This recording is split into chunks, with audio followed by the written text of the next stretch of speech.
முருகன் உன்னை தேர்ந்தெடுத்திருக்கிறார். இந்த ஒரு வாக்கியம் கூட உன் இதயத்தை குளிர வைக்கும். ஆனால் அவர் ஏன் உன்னை தான் தேர்ந்தெடுத்தார் தெரியுமா? இதற்கு பின்னால் மிகப்பெரிய காரணம் இருக்கிறது. முருகன் எப்போதும் மனம் சுத்தமானவர்களை தான் அணுகுகிறார். பாசம், அன்பு, கருணை நிறைந்த இதயம் கொண்டவர்களுக்குள் தான் அவர் அருள் தங்கும். நீ அந்த அருளுக்கான பாத்திரம் என்பதால் தான் அவர் உன்னை தேர்ந்தெடுத்தார். நீ துன்பத்தை தாங்கி வளர்ந்தவன். வாழ்க்கையில் நீ அனுபவித்த துன்பங்கள் உன்னை உடைக்கவில்லை, உறுதியானவராக மாற்றியது. முருகன் துன்பத்திலேயே பக்தர்களை வடிவமைக்கிறார். ஏனெனில் துன்பத்தால் தான் ஆன்மா ஒளிர்கிறது.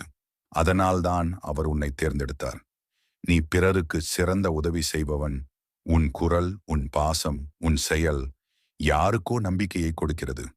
முருகன் உன்னை உபயோகித்து பலரின் வாழ்க்கையை மாற்றுகிறார். நீ ஒரு அருள் தூதன், அதை நீ இன்னும் உணரவில்லை. நீ அவரிடம் நம்பிக்கையை இழக்கவில்லை. எத்தனை தடைகள் வந்தாலும் நீ